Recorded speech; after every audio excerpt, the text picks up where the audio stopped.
Kijana, unapokuwa kijana unapaswa kuwa na utayari. Biblia inasema unaenda utakako. Leo nitaomba hapa, hata kama unataka kwenda Japan, it will be possible. Watu wote ambao wana miaka 50 kwenda juu, sema kufunguliwa kwa malango ya vijana wetu. Now, kuna namna ambavyo malango ya vijana yanaweza kufungwa. Tafsiri nyepesi kwa wale ambao walikuwa wafuatilia mfululizo wa masomo haya ambao tumekuwa tukiyapitia kwa miezi miwili. Tafsiri nyepesi ya malango ni sehemu ambapo unapata access. Ni sehemu ambapo unaingilia au maingilio. Tunaposema kuna lango, let's say lango lile pale ambalo umelitumia leo, ni lango ambalo lilikuwa linakupa access ya kuingia ndani. Lango lilikuwa ni maingilio ya kuingia ndani. Kijana maisha yake ni ya mtembeo, tena wa kasi. Na hii inasapotiwa na scriptures ambazo nitakuonyesha leo.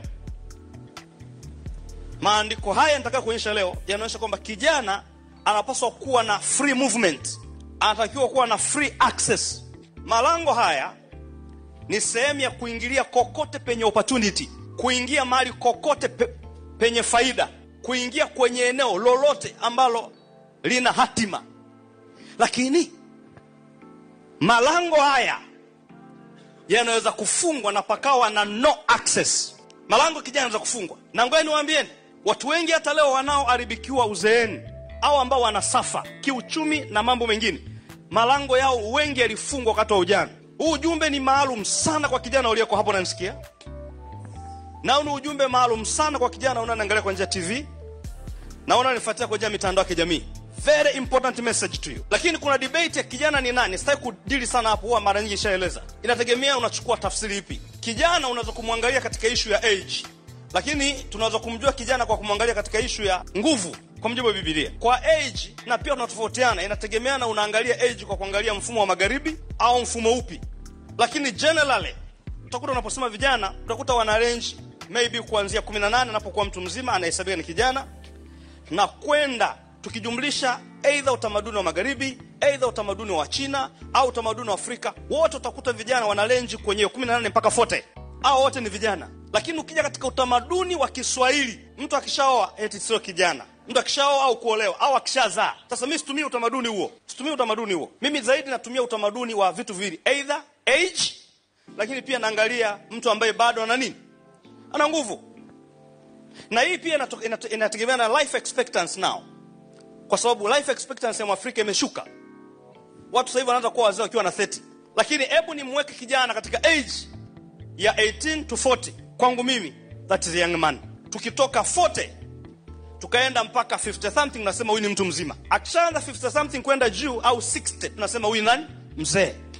So tumweke kijana hapo ili tupotezee muda. Tumeelewana mpaka hapo? So shajijua naongelea nani. Now, kwenye umri huu nilioutaja, hasa kwenye age, tukiangalia age, kuna mambo mengi unatakiwa uwe na access nayo ambao utaki kuzuiliwa.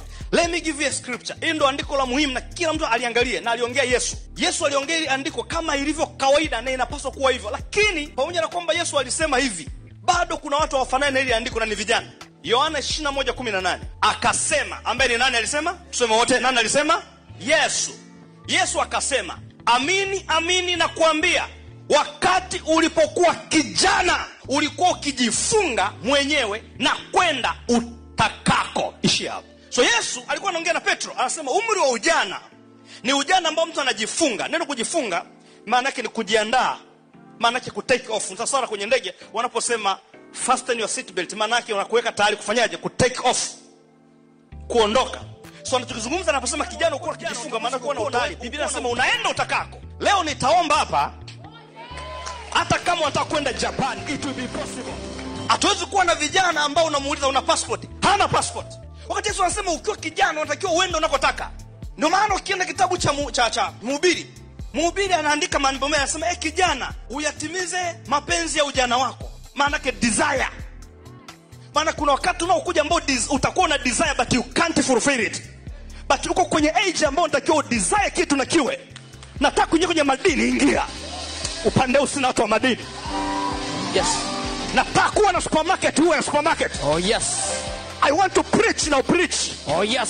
Nataka kwenda nchi fulani kahubiri na ukahubiri. Oh yes. Do I speak to young people here? Yes.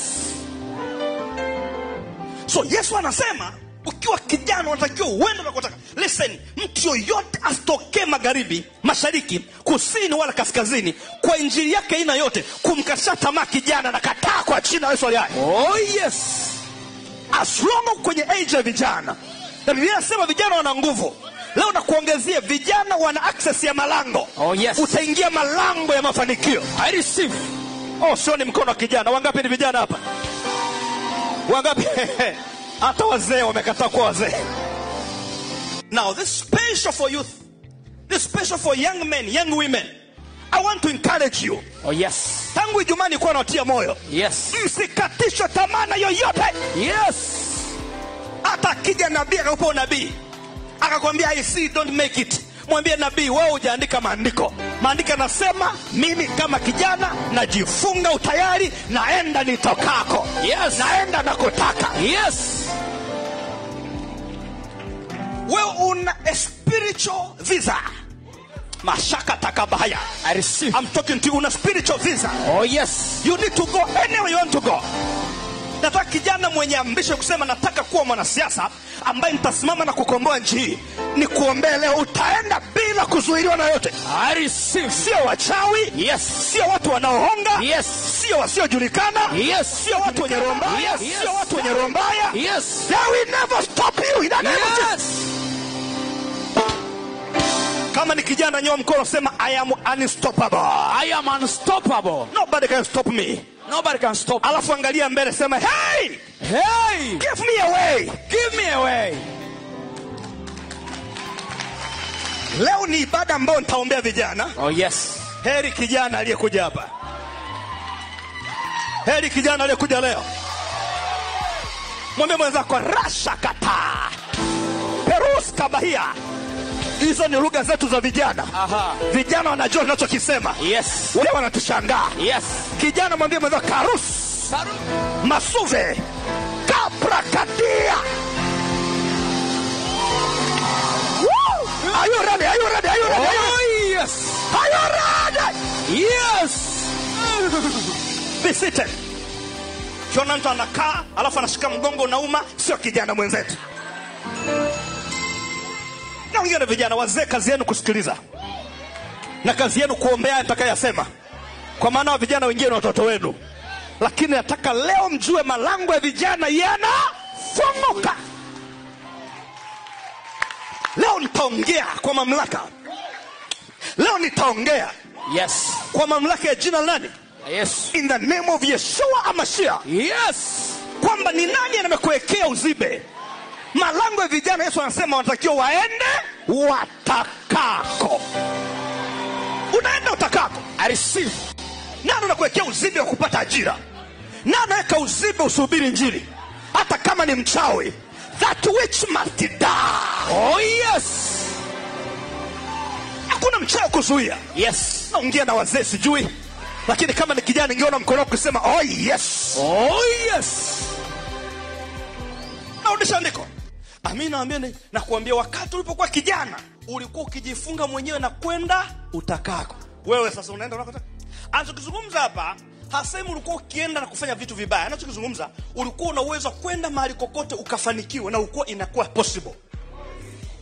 Lakini anasema behold, angalia. Lakini utakapokuwa nani? Mzee, utanyosha mikono yako na mwingine atakufunga na kukuchukua usikotaka. Maana yake hii sentiment ya pili, maana yake utakuwa unasaidiwa. Hii ni stage ambayo mtu hawezi kutembea mwendo mrefu unless umemsaidia. Hii ni stage ya mtu ambaye hawezi kufika mahali mpaka asaidiwe. Kwa lugha nyepesi ni stage ya kuchoka. Na sisi hatujachoka. Yes. Hao wamechoka, hao wamechoka. Nani hajachoka nione mkono, nani hajachoka? Hao wamechoka sema hapana. Hapana. So tunagundua okay, kama mbele kulikuwa na kizuizi. Alafu Yesu anasema kijana anatakiwa aenda atakako. Maana yake nini? Kizuizi kinatakiwa kufanya tuondoe. Yes. So nataka uwe kijana kama huyu alikuwa anatamka hapo. Ambao unaweza kwenda utakako. Na nataka niwape assignment. Marufuku kwa kijana kanisa hili na una passport namba 1. Namba 2. Kuanzia mwakani, kuanzia mwezi wa kwanza mpaka 6, lazima uniambie umeenda nchi gani. Listen, let me tell you, hili ni kanisa la kimataifa. Tutakutafutia kanisa la kusali, sio hili. Lazima ufananie na kanisa langu. So nimewapa time, kwa sababu shida itakuwa sio sisi, ni wewe, kwa sababu nikiomba milango itafunguka. So mwezi wa 6 hapa nakupa mwakani, na nakuombea usife. Ukigongwa na gari fufuka mpaka utupe report.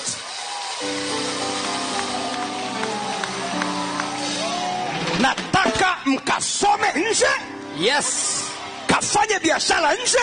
I receive. Unasubiri kuwa mzee uanze kusafiri kwenda China. It is too late. Yes.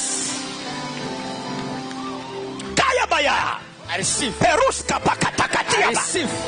Pande usina watu wa Amerika hapa.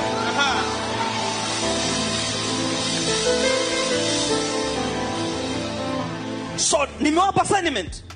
Kwa wale ambao mna passport, from now to December, make sure you have a passport. Excuse me, tunamuuliza passport na NIDA. I'm not talking about NIDA. Na mwingine anakuambia sijapata na namba tu. Ukimwangalia uso, ukimwangalia alivyo, una aviendani na anachokiongea. Tatusumbua hapo, kianza kuugua tukupeleke India ndo tunaanza. Unapata passport kwa ajili ya ugonjwa. Am I talking to young people? Wazee, hii injili sio yao. Naongea vijana ambao wana access ya kwenda wanakotaka. And that door will be open today. I receive. That gate will be open today. Nobody will shut that gate for you. I receive. In the mighty name of Jesus. I receive. I declare. Oh yes. Your gates are going to be open now. I receive. Your gates are open now. I receive it. How many believe? How many believe? Oh yes. The Satan. So nimewapa assignment na muifanyie kazi. Listen, sikusimangi. Hakuna kitu ninachokipenda kwenye Ukristo kama kitu hiki. Mungu alituruhusu Wakristo tuwe na madhehebu mengi. Unajua sababu? Sababu Mungu anajua type zenu.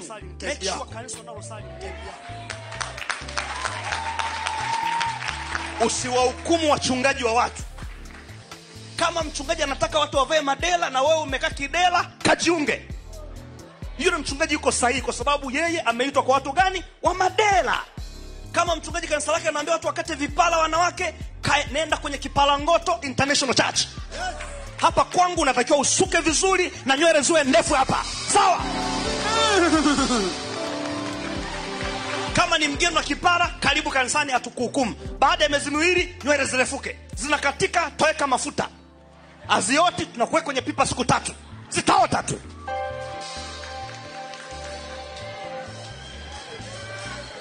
It depend. Unataka kwenda kanisa gani? Unataka kuweka kitambaa kichwani? Kuna sehemu ya kuweka. Yule mchungaji ana makosa, hana makosa. Kaitwa kwa watu gani? Wa vitambaa. Hapa ndipo mnataka kusema wachungaji wa watu, msiwaseme hawana makosa. Kila mtu eti binti ana miaka 26 anaweka kitambaa. Tell me. Wazee yes, kwa sababu kuna nywele zinaanza kunyonyoka, we understand. Binti ana miaka 26 anaweka kitambaa. Kijana anavaa suruali kubwa hapa. Kama kile kitambaa cha kusagia. Mshakwenda mashinani nyinyi? Kile cha kutani unga kile. Vaa kama ICG. Oh yes. So moja wapo kitu ambacho unatakiwa ufananie kanisa hili ni kwenda nje nchi. Kitu gani? Kitu gani? Kwani usiende? Ndio unakuwa mbea, unapiga umbea huko kwenda huko. Wewe mtu wa safari za nje hana muda huo. Hivi uwezo unaweza kwenda Ufaransa kama mbea? Kwa sababu ule mji haufanani. Ukiingia tu unakuwa bubu. Lakini wewe kama unaishi Magomeni, Kimarabonyoko, utapiga tu umbea. So come out of Kimarabonyoko, okay? Oh yes. Mwangalie kijana mwenzako mwambie, "Hey, where is your passport?" So wale ambao mnawishi leo, maombi ni ya kwenu. Wale ambao mnawishi, ningepata scholarship niende wapi? Leo naombea hayo mambo hayo. Oh yes. Usiwe na wasiwasi, ulimwengu na vijazavyo ni mali ya nani? Ya Bwana. Wale ambao mnawishi unasema, okay. Nataka kwenda kuanza kufuata mzigo si wapi? Yes. Kwa sababu bado unazo nguvu za kusafiri na kurudi. Za kusafiri, kuna mtu mwingine ni mzee hawezi kusafiri, anatuma watu. Wewe una uwezo, what are you doing? This, let me remind you. This is an international church.